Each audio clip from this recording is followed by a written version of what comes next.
Saudara, kalau saudara perhatikan pada bulan ini, kita sedang bersama-sama merenungkan mengenai pemulihan. Agar kita belajar melihat di dalam hidup kita ada banyak hal yang Tuhan ingin pulihkan. Sebab itu pada hari ini topik firman Tuhan yang akan kita sama-sama renungkan yaitu mengenai penghalang kesembuhan. Apakah yang menghalangi kesembuhan kita? Ini adalah di dalam area tubuh kita. Nah, saudara, saya percaya kita semua ingin sehat, kita semua ingin bebas dari sakit penyakit. Dan untuk itu, saudara, sebelum kita melihat penghalang daripada kesembuhan, mungkin ada saudara yang sudah bertahun-tahun mengalami sakit penyakit dan tidak sembuh-sembuh, atau saudara melihat teman, atau orang tua, atau siapapun juga. Nah, sebelum kita memperhatikan atau merenungkan apa yang menjadi penghalang buat kesembuhan itu, kita harus sama-sama agree dulu, setuju dahulu, bahwa adalah kehendak Tuhan untuk kita semua hidup sehat. Adalah kehendak Tuhan untuk kita semua disembuhkan. Itu adalah kehendak Tuhan. Kita harus sama-sama agree dulu. Sebab kalau kita pikir, wah saya sakit ini karena dikasih penyakit oleh Tuhan, maka saudara bagaimana kita mau berdoa untuk kesembuhan kalau kita berpikir bahwa penyakit kita itu dari Tuhan. Nah, kita harus sadar bahwa Tuhan tidak pernah memberikan penyakit kepada kita, malah Tuhan kepengen untuk kita hidup sehat dan Tuhan ingin kita sembuh dari segala sakit penyakit kita. Untuk itu mari kita melihat beberapa ayat, saudara. Di dalam 3 Yohanes pasal yang kedua, jelas sekali dituliskan, Beloved, I wish above all things that thou mayest prosper and be in health, even as thy soul prospereth. Jelas sekali di sini bahwa Yohanes menuliskan di dalam inspiration of the Holy Spirit, bahwa Tuhan ingin above all things, kata Tuhan, agar kita hidup di dalam kelimpahan dan hidup sehat. Sebagaimana jiwa kita sehat. Jadi itu kehendak Tuhan untuk kita sehat, saudara. Tuhan tidak ingin kita sakit. Kemudian kita akan melihat lagi satu ayat di dalam Kisah Para Rasul pasal yang ke-10 ayat 38. Di situ dituliskan, dikatakan yaitu tentang Yesus dari Nazaret. Bagaimana Allah mengurapi dia dengan Roh Kudus dan kuat kuasa. Dia yang berjalan berkeliling sambil berbuat baik dan menyembuhkan semua orang. Menyembuhkan semua orang yang dikuasai iblis. Sebab Allah menyertai dia. Jelas sekali di sini dikatakan bahwa Tuhan Yesus berkeliling menyembuhkan semua orang. Semua orang yang datang kepada Yesus dan minta disembuhkan, Tuhan Yesus menyembuhkan semuanya. Dan saudara, di dalam gospel adalah Matius, Markus, Lukas, Yohanes. Di dalam gospel saja, kalau saudara mau baca sendiri nanti di rumah, ada 17 kali dituliskan di mana Yesus menyembuhkan semua orang yang datang kepada dia minta disembuhkan. Jadi berkali-kali terjadi kejadian di mana Yesus sedang berjalan, semua orang berbondong-bondong datang. Dan banyak orang sakit yang dibawa kepada Yesus untuk minta kesembuhan. Dan mereka semuanya disembuhkan oleh Yesus. Semua disembuhkan oleh Yesus. 17 kali kejadian di mana semua orang yang datang itu dan minta kesembuhan disembuhkan oleh Yesus. Itu kejadiannya, saudara-saudara. Dan ada kira-kira 47 kali di dalam gospel, di mana Yesus menyembuhkan satu orang, menyembuhkan dua orang. Misalnya pada waktu Bartimeus datang, seorang yang buta, menjerit kepada Tuhan agar supaya dia disembuhkan, agar dia dicelikan. Bartimeus datang, Tuhan celikan matanya. Pada waktu Tuhan pergi ke rumah Petrus, ibu mertua Petrus sakit demam. Yesus menyembuhkan demam itu. Pada saat Yesus sedang berjalan, ada 10 orang kusta mengejar dia dan minta ditahirkan. Yesus mentahirkan 10-10-nya. Nah, ada 47 kejadian yang seperti itu. Tetapi ada 17 kejadian di mana orang-orang yang datang minta disembuhkan, semua disembuhkan oleh Yesus. Nah, jadi kita melihat adalah kehendak Tuhan untuk kita sembuh. Di dalam Yohanes pasal 5 ayat yang ke-19. Yohanes pasal 5 ayat ke-19 dituliskan begini. Yesus menjawab mereka katanya, "Aku berkata kepadamu, sesungguhnya anak tidak dapat mengerjakan sesuatu dari dirinya sendiri, jikalau tidak ia melihat Bapa mengerjakannya. Sebab apa yang dikerjakan Bapa, itu juga yang dikerjakan anak." Jadi saudara, pada saat Tuhan Yesus berjalan dari tempat ke tempat, menyembuhkan orang-orang sakit, semua yang dia lakukan itu karena dia melihat Bapanya lakukan. Yang berarti bahwa Bapa dan Yesus sama, ingin agar semua orang sembuh, saudara, agar semua orang menjadi sehat. Itu kehendak Bapa, itu kehendak Yesus. Dan kemudian kita melihat lagi, saudara, kedatangan Yesus ke dalam dunia ini.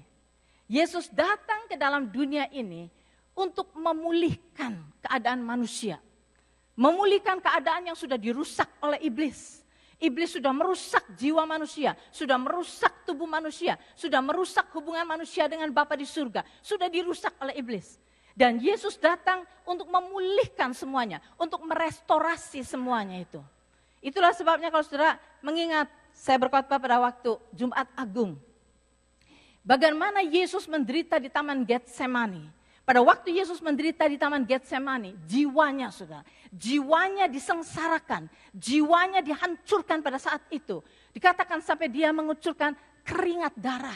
Itu karena dia menderita sekali, jiwanya menderita sekali. Dia ditolak, dia dicaci maki, dia dipukuli, dia dihianati, dan semua itu adalah kesengsaraan jiwa yang luar biasa.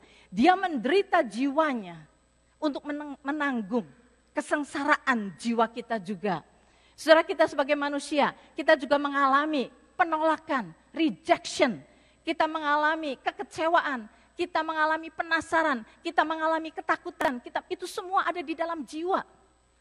Nah, Yesus tanggung semua kesengsaraan itu pada waktu dia di Taman Getsemani.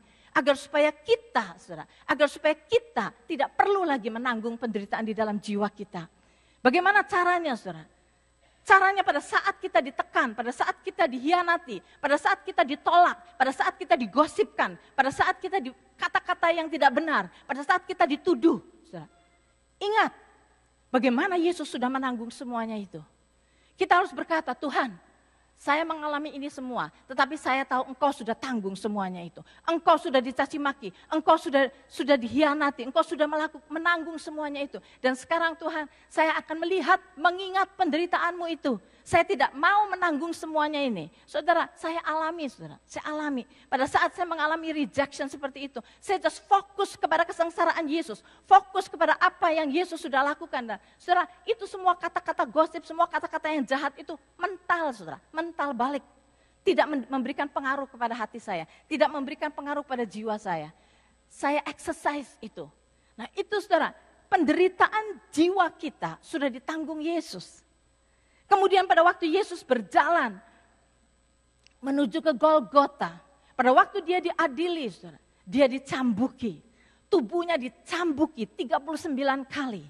Dan dikatakan di dalam firman Tuhan bahwa cambukan-cambukan itu yang Yesus tanggung, itu adalah sakit penyakit kita yang ditanggung pada tubuh Yesus. Sakit penyakit kita ditanggungkan kepada tubuh Yesus 2000 tahun yang lalu.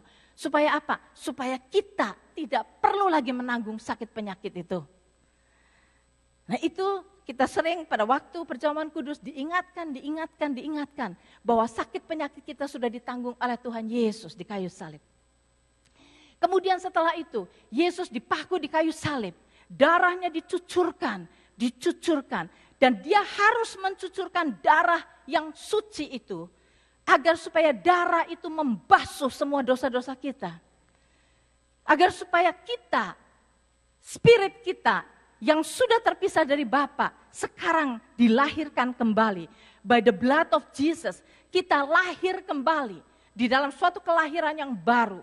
Kita dikuduskan oleh darah Yesus sehingga dengan spirit yang baru ini kita mempunyai hubungan balik dengan Bapa di surga. Ini adalah restorasi yang Yesus lakukan buat kita semua, saudara. Dan jangan kita lupakan ini.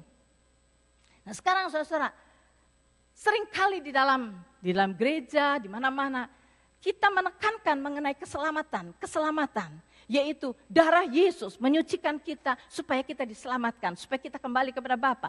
Which is itu betul sekali, itu yang terpenting. Nah, sekarang saudara, kita tahu bahwa karya keselamatan itu sudah dikerjakan oleh Yesus. Yesus melakukan semuanya tanpa bantuan kita sama sekali. Karya keselamatan sudah dilakukan oleh Yesus. Dan setelah Yesus melakukan semuanya, kemudian sekarang Yesus memberikan keselamatan itu kepada kita. Dia berikan kepada kita. Ini yang disebut grace. Ini yang disebut kasih karunia. Diberikannya kepada kita. Kepada semua manusia di dunia ini. Tetapi tidak semua orang di dunia ini selamat. Enggak semua orang selamat. Karena saudara, Yesus melakukan bagian dia. Mengerjakan bagian dia. Karya keselamatan sudah dikerjakan dengan kematiannya, dengan darahnya dicucurkan buat kita. Dia sudah selesai. Sudah selesai. Keselamatan itu diberikan kepada kita. Tetapi ada bagian kita yang harus kita lakukan. Bagian kita adalah beriman. Menerima keselamatan itu dengan iman. Bagian kita adalah beriman. Iman adalah tangan yang kita ulurkan kepada Tuhan untuk menerima apa yang Tuhan sudah sediakan bagi kita. Yang terbukti saudara, keselamatan sudah disediakan, tetapi tidak semua orang selamat. Hanya kita yang ada di sini, yang sudah dengan iman menerima keselamatan itu saudara, menerima keselamatan. Saudara, sama dengan kesembuhan. Demikian juga karya kesembuhan, Yesus sudah lakukan semuanya. Pada waktu dia dicambuki, dia sudah melakukan semuanya. Dia sudah menanggung sakit penyakit kita. Dan sekarang kesembuhan itu diberikan kepada kita. Tetapi tidak semua orang sembuh. Mengapa tidak semua orang sembuh? Karena ada banyak orang yang tidak mau menerimanya dengan iman. Nah, ini yang akan kita sama-sama renungkan hari ini. Saudara, jadi sama dengan penderitaan jiwa kita. Tuhan sudah tanggung, tetapi masih banyak orang yang harus mengalami stres di dalam hidupnya. Harus mengalami kejengkelan, kemarahan, kepahitan di dalam hidupnya. Why? Sebab orang itu tidak menerima dengan iman bahwa Yesus sudah menanggung semuanya di Taman Getsemani. Nah saudara, jadi sekarang kalau kita mau belajar untuk kita dipulihkan, saudara, kita harus mengerti Yesus sudah menyediakan semuanya bagi kita. Kita harus aktif melatih diri kita untuk menerima apa yang Tuhan sudah sediakan bagi kita. Jangan kita malas, tetapi mari kita terima, beriman, latihan saudara. Iman kita dilatih, makin hari makin kuat untuk menerima apa yang Tuhan sudah sediakan bagi kita. Nah saudara-saudara sekarang kita mau fokuskan kepada perkara sakit penyakit, perkara kesembuhan. Itu adalah perkara badan kita. Jumat Agung saya berbicara mengenai jiwa kita. Hari ini kita berbicara mengenai tubuh kita. Nah, saudara, sebelum kita akan mengetahui mengapa, apa sih penghalang daripada kesembuhan, kita juga harus mengetahui dahulu apa sebetulnya yang menyebabkan sakit penyakit. Apa yang menyebabkan sakit penyakit? Saya tahu ada ratusan hal yang menyebabkan kita sakit. Tetapi kalau kita mau kategorikan, kategori yang besar, kita akan melihat 3 bagian di dalam kategori yang besar. Mengapa manusia sakit? Pertama, sebab yang pertama, enggak jadi soal, bukan soal pertama itu adalah yang paling penting, bukan saudara. 3 hal ini, yang nomor 1 adalah karena dosa. Karena dosa.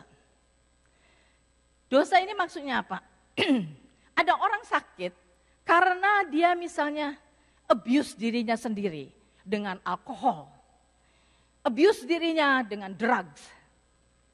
Abuse dirinya dengan makanan-makanan yang gak karuan. Yang unhealthy. Doyan ini, sate kambing, gulai kambing, semua. Senang makan yang gitu-gitu. Dan dia menderita sakit. Oke. Sakit itu adalah karena dia sendiri yang berbuat salah gitu. Dosanya sendiri. Ada banyak saudara orang yang ada di dalam keadaan sakit karena seperti itu. Ada satu kejadian di Alkitab, yaitu pada waktu Tuhan Yesus pergi ke kolam Bethesda. Di situ ada banyak orang sakit. Tetapi Tuhan berjalan ke satu orang yang sudah berbaring 38 tahun lamanya di tepi kolam Bethesda itu. Dan cerita dipendekkan karena saya pernah khotbah mengenai kejadian ini di dalam satu khotbah sendiri, saya nggak usah ulangi. Tetapi pada waktu itu Yesus datang dan bertanya sama orang itu, mau nggak kamu sembuh? Dan short story, orang itu mau sembuh, kemudian Tuhan berkata, bangun, angkat tempat tidurmu, angkat tilammu dan berjalanlah. Orang itu bangun, angkat tilamnya, berjalan. Hari itu hari Sabat. Nah kita semua tahu, pada waktu dia berjalan bawa tilam, tentu dia ditanya, entah oleh orang ahli Taurat atau siapa, kenapa pada hari Sabat engkau bawa mengangkat tilammu? Dia bilang, oh saya nggak tahu, saya disuruh sama itu orang yang tadi bilang sama saya. Orang itu bilang katanya, bangun, angkat tilammu. Jadi saya angkat tilam saya. Siapa ya orang itu? Dia sendiri nggak tahu, Yesus sudah pergi. Saudara. Kemudian dikatakan, Yesus bertemu dengan dia di bait Allah. Pada waktu Yesus bertemu dengan dia di bait Allah, Yesus berkata kepada dia, dan ini kata-katanya. Yohanes 5 ayat 14. Tuhan Yesus berkata begini, engkau telah sembuh, kata Yesus. Jangan berbuat dosa lagi, supaya padamu jangan terjadi yang lebih buruk. Jelas sekali. Dari kata-kata Yesus ini, jelas sekali Tuhan Yesus melihat bahwa orang ini sudah sakit 38 tahun karena dosanya. Sebab itu sekarang Tuhan Yesus kata, jangan berbuat dosa lagi. Supaya padamu jangan terjadi yang lebih buruk. Nah ini, itu ada suatu kejadian itu di dalam Alkitab. Saudara, sekarang penyebab yang kedua. Penyebab yang kedua di dalam sakit adalah serangan iblis. Serangan iblis. Jadi kalau saudara sakit, jangan saudara pikir, atau teman sakit, jangan pikir kamu pasti punya dosa. Belum tentu, saudara. Ada orang yang sakit karena diserang oleh iblis. Karena iblis yang melakukan itu. Kita semua tahu, Tuhan berkata bahwa pencuri datang adalah untuk mencuri, membunuh, dan membinasakan. Ini berkata mengenai iblis. Yohanes 10 ayat 10. Pencuri datang untuk mencuri, membunuh, dan membinasakan. Tetapi aku datang, kata Yesus, untuk memberikan kepadamu hidup yang berkelimpahan. Nah sekarang saudara-saudara, apa yang iblis lakukan adalah untuk mencuri, membunuh, dan membinasakan. Mari kita lihat just mencuri saja. Iblis bisa mencuri damai sejahtera kita. Kalau kita mendengar berita yang gak enak, waduh damai sejahtera kita hilang. Iblis bisa mencuri sukacita kita. Iblis bisa mencuri banyak hal, bisa mencuri pekerjaan kita. Saudara. Iblis juga bisa mencuri kesehatan kita. Nah, biasanya saudara-saudara, pada saat kita mau dipakai oleh Tuhan, pada saat kita mau melakukan sesuatu yang baik, misalnya membebaskan seseorang dari persoalan dan sebagainya, pada saat kita mau melakukan tugas yang Tuhan berikan pada kita, iblis menyerang kita. Seringkali kita diserang sehingga perjalanan kita terhambat, sehingga kita tidak bisa melakukan apa yang baik itu. Itu kejadian itu terjadi pada diri saya sering sekali. Sering sekali, pada waktu saya harus berkhotbah 2 hari sebelumnya atau 3 hari sebelumnya, waktu saya mau mempersiapkan, saya kena headache luar biasa. Kepala pusing itu sampai mau buka mata untuk baca itu susah sekali, sakit kepala itu. Nah, ada serangan seperti itu, supaya saya nggak punya waktu untuk menyiapkan. Ada saatnya saya mau khotbah, saudara pernah dengar waktu Januari yang lalu, saya batuk nggak berhenti, batuk terus menerus, batuk. Itu ada kejadian seringkali juga, saya mau khotbah, tahu-tahu suara hilang, hilang, nggak bisa ngomong sama sekali, nggak bisa ngomong. Nah, saudara, itu seperti itu adalah serangan. Kemudian yang ketiga, kalau kita mau tahu, orang sakit bisa karena natural cause. Jangan semua di-blame kepada iblis juga. Yes, iblis bisa melakukan sesuatu pada kita. Tetapi kita juga bisa menderita sakit karena kejadian-kejadian yang natural. Bukan dosa kita, bukan serangan iblis. Misalnya saudara sedang berjalan, saudara nggak lihat ada lubang yang tertutup oleh rumput misalnya. Saudara jatuh ke dalam lubang itu, kakinya patah. Bisa kejadian, saudara. Itu jangan blame iblis, belum tentu iblisnya bisa iblis lakukan, tapi belum tentu iblis lakukan. Dan itu juga jangan blame, saya pasti punya dosa, belum tentu. Itu just kejadian. Sudah berjalan di atas es, tiba-tiba bang, terjadi perdarahan di mana? Bisa kejadian.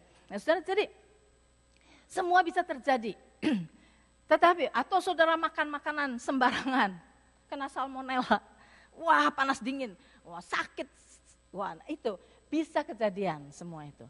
Jadi penyebab dari sakit ada banyak macamnya. Tetapi kalau lihat kategori besar gini aja, mungkin karena dosa, mungkin karena serangan iblis, mungkin karena natural things saja terjadi pada diri kita.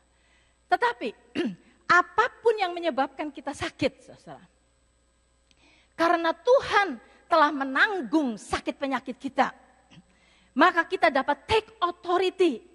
Kita bisa exercise iman kita dan kita bisa menerima kesembuhan. Kalaupun sakit kita dikarenakan oleh dosa, kita bisa bertobat, minta pengampunan Tuhan. Dan saudara, forgiveness mengalir di dalam diri kita. Dan the healing power of God bisa mengalir di dalam hidup kita. Jadi saudara, it doesn't matter apa yang menyebabkan kita sakit. Kita tahu Yesus sudah menanggung sakit penyakit kita. Nah, sekarang mari kita lihat, jadi mengapa ada banyak orang yang sakit, kita doakan, enggak sembuh. Saudara, ada banyak sebabnya dan kita enggak bisa pelajari semua sekarang ini. Tapi saya mau lihat sedikit-sedikit saja di sini. Saudara, mengapa tidak semua orang sembuh? Pertama-tama kita harus tahu bahwa kalau kita mendoakan seseorang, seringkali kita inginnya begini, kita doakan seseorang langsung di dalam nama Yesus kamu sembuh, langsung orang itu sembuh instantly. Itu yang kita inginkan. Kita inginnya seperti itu. Dan kalau orang itu kelihatannya enggak kelihatan langsung sembuh, kita bilang, waduh kita gagal dah. Wah Tuhan tidak menyembuhkan dia. Kita berpikir demikian. Padahal belum tentu, saudara. Belum tentu. Kalau kita mendoakan seseorang dan tidak kelihatan orang itu sembuh, belum tentu bahwa kuasa Tuhan tidak sedang bekerja. Sebab itu kita harus lihat nanti. Pernah kejadian satu kali juga Tuhan Yesus menyembuhkan seorang yang buta di kota Bethsaida, bukan Bethesda, Bethsaida. Kota Bethsaida adalah kota yang penuh dengan unbelief. Tuhan pernah berbicara kepada Hai Korazim and Bethsaida. Kalau apa yang terjadi di dalam kota ini terjadi pada zaman Tirus dan Sidon katanya, itu Sodom dan Gomora itu, tentu tidak akan terjadi hukuman yang seperti itu. Jadi berarti kota Korazim dan Bethsaida itu adalah kota yang sangat tidak percaya. Pada waktu ada seorang buta, Tuhan bawa orang itu keluar kota Bethsaida. Kemudian Tuhan taruh ludah dengan apa?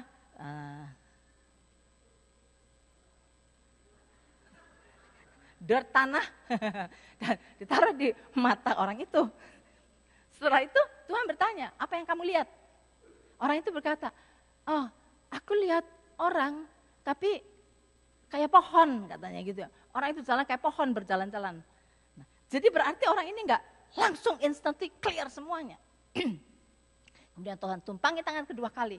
Orang itu bisa melihat dengan jelas sekali. Itu ada suatu kejadian yang seperti itu. Bukannya karena kuasa Tuhan kurang kuat atau bukan. Ada kejadian yang bisa bertahap seperti itu. Nah sekarang mari kita melihat satu kejadian di mana orang tidak sembuh, Matius pasal yang ke-17. Kita baca sama-sama dari mulai ayat yang ke-14. Matius 17 dari mulai ayat yang ke-14. Kejadian ini terjadi pada waktu Yesus dan murid-muridnya baru turun dari the Mountain of Transfiguration. Ketika Yesus dan murid-muridnya kembali kepada orang banyak itu, datanglah seorang mendapatkan Yesus dan menyembah. Katanya, Tuhan kasihanilah anakku, ia sakit ayan dan sangat menderita. Ia sering jatuh ke dalam api dan juga sering ke dalam air. Aku sudah membawa kepada murid-muridmu, tetapi mereka tidak dapat menyembuhkannya.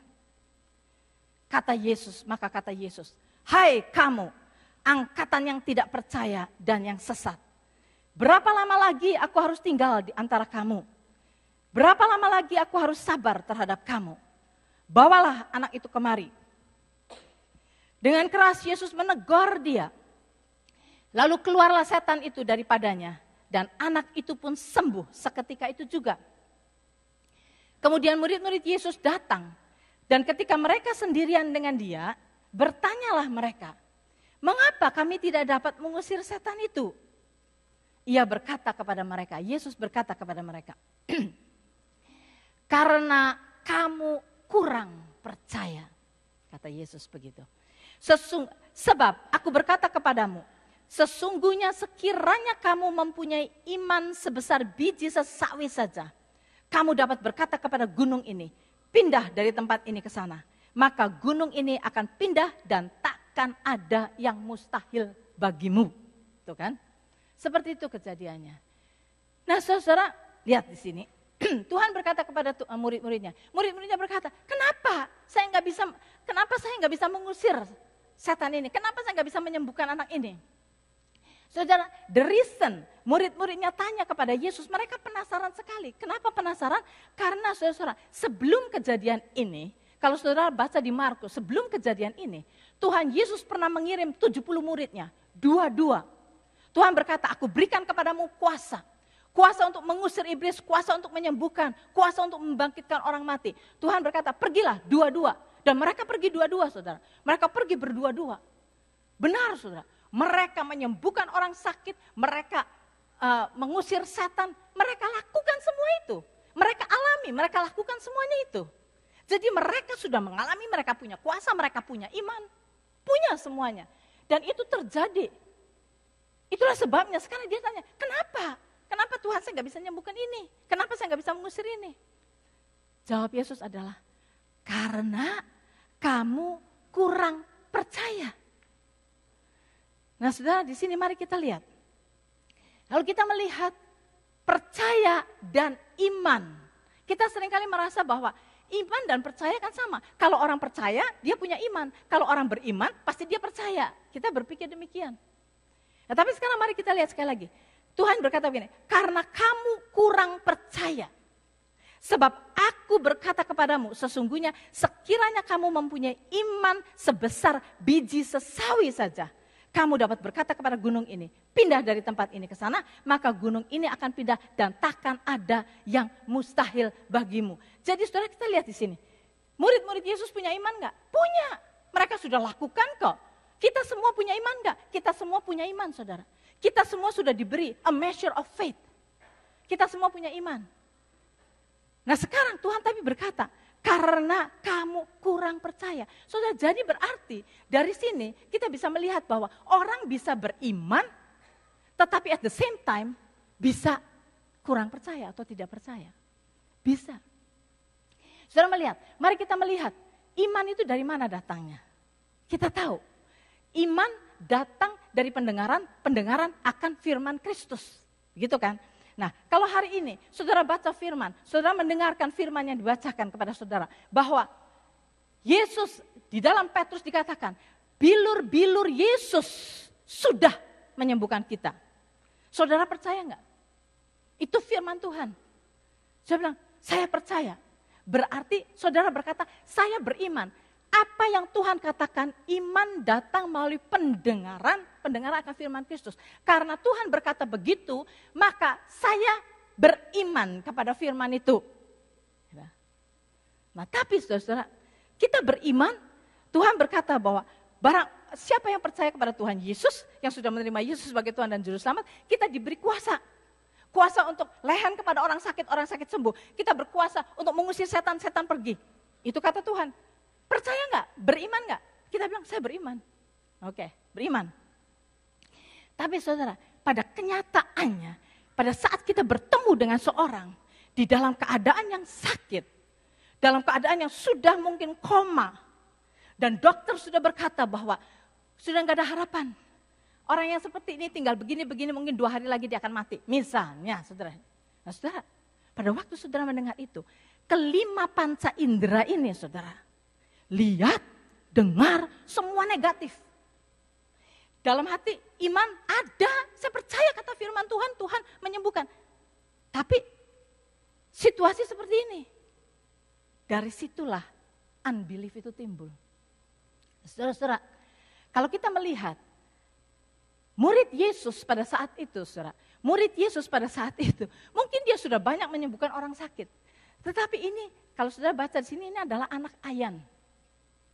Penyakit ayan mungkin ada beda-beda degrinya, tetapi kalau saudara baca di Markus, orang ini pada waktu Yesus datang, anak ini menggelepar-gelepar, membanting-banting dirinya, berbusa-busa, mungkin matanya membalik, dan keadaannya itu mengerikan.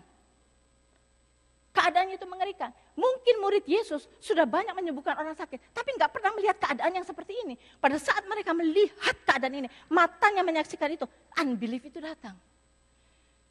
Nah jadi saudara seperti ini, gambarannya seperti ini. Kalau saudara melihat sebuah kereta, sebuah wagon, ada beban, di dalam wagon itu ada barang yang berat. Saudara ingin memindahkan wagon ini ke sana. Kemudian saudara tahu dengan 2 kuda, saudara bisa memindahkan wagon ini ke sana. Maka saudara ambil 2 kuda yang kuat, yang bisa memindahkan wagon ini. Kuda ini dikaitkan kepada wagon ini. Oke?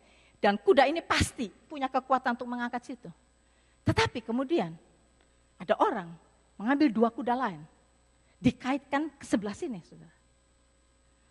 Maka ini kuda yang kuat untuk membawa wagon ini ke sana, dia jalan ke sana, tetapi di sini 2 kuda ini adalah kuda iman.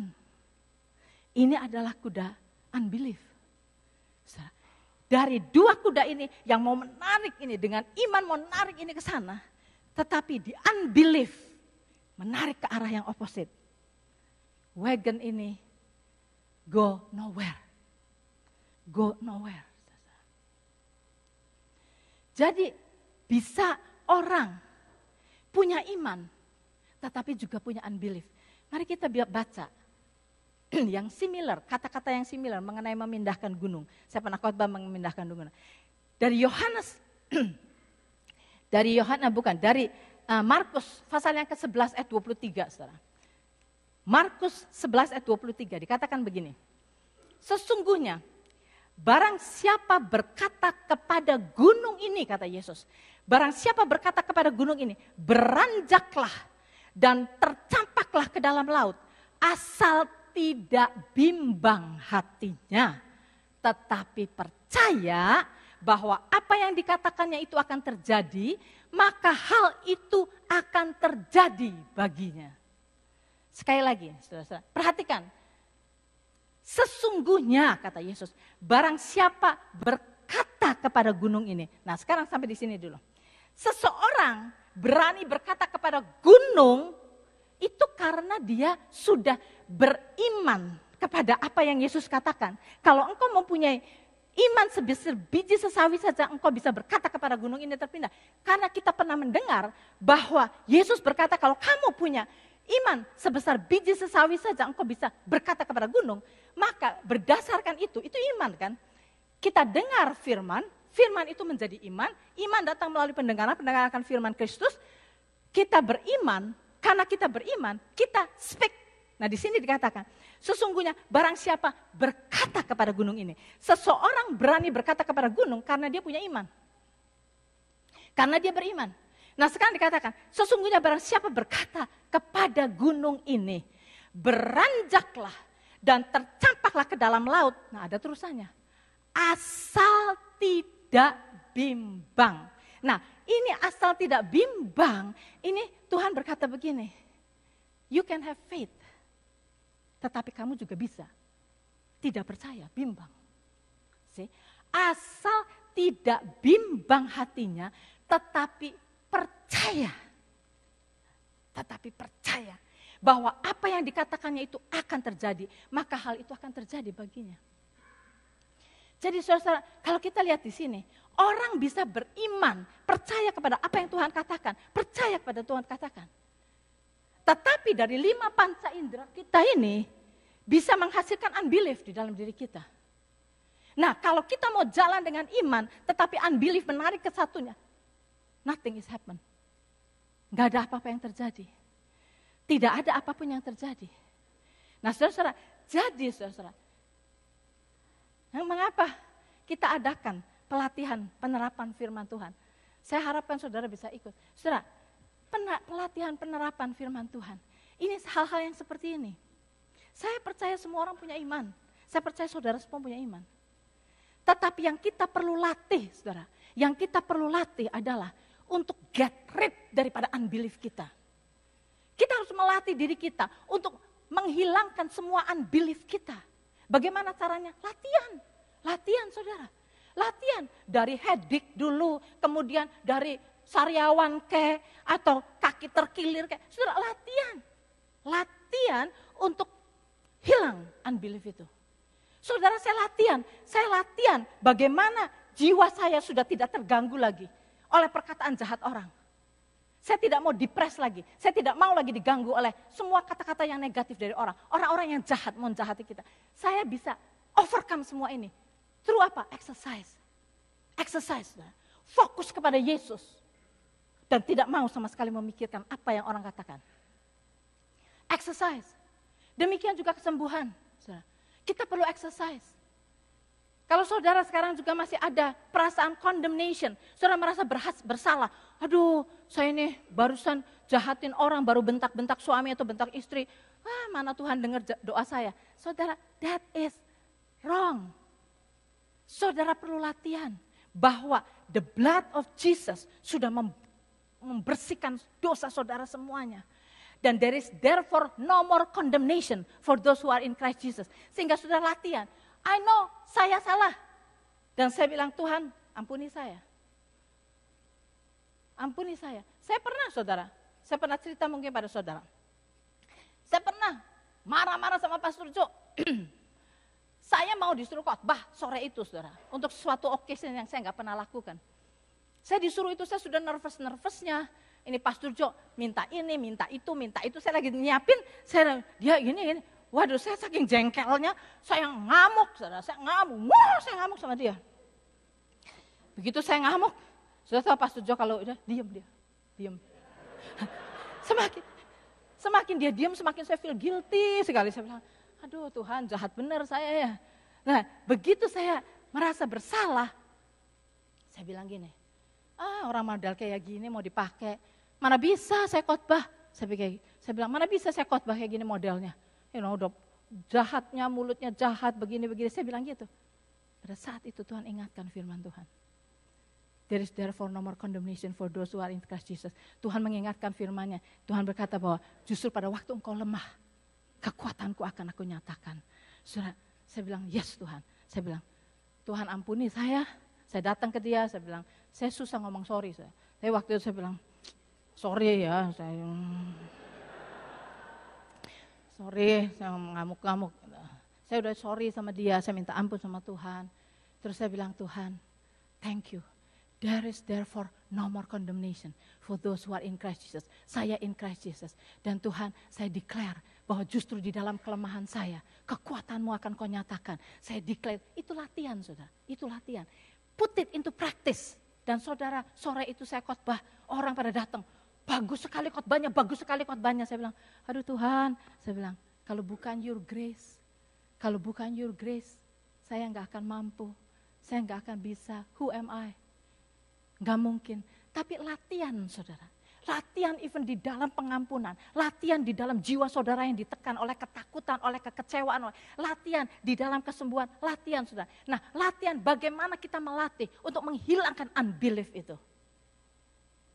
Saudara, kalau saudara mau lihat, contoh yang paling bagus adalah Abraham. Itulah sebabnya Abraham disebut Bapak Iman. Saudara tahu, Abraham berkata begini, yang ditulis mengenai Abraham di dalam Roma pasal 4 ayat dari mulai ayat 18. Saudara baca di sini. Roma 4 ayat 18, dari mulai ayat 18 dikatakan gini. Sebab sekalipun tidak ada dasar untuk berharap, ini talking about Abraham. Sekalipun tidak ada dasar untuk berharap, namun Abraham berharap juga dan percaya bahwa ia akan menjadi bapa banyak bangsa. Menurut yang telah difirmankan, demikianlah banyaknya nanti keturunanmu. Imannya tidak menjadi lemah. Nah ini saudara, imannya tidak menjadi lemah oleh unbelief. Sebab iman itu ada. Iman itu kecil juga iman, saudara. Sebesar biji sesawi saja iman. Tetapi yang menghancurkan iman itu adalah unbelief. Nah dikatakan, imannya tidak menjadi lemah. Walaupun ia mengetahui bahwa tubuhnya sudah sangat lemah. Karena usianya telah kira-kira 100 tahun. Dan bahwa rahim Sarah telah tertutup. Tetapi terhadap janji Allah, ia tidak bimbang karena ketidakpercayaan. Malah ia diperkuat dalam imannya dan ia memuliakan Allah. Saudara bisa bayangin ini Abraham. Mengapa Abraham dikatakan bapak iman? Karena Abraham ini begini, saudara. Melihat dari mata, dari pendengaran, dari kenyataan 5 panca indera, there is no hope untuk punya anak. Usianya makin tua, makin tua, makin tua. Dan saudara, Abraham beriman bahwa dia akan menjadi bapa bangsa selama 25 tahun. Dia nunggu 25 tahun.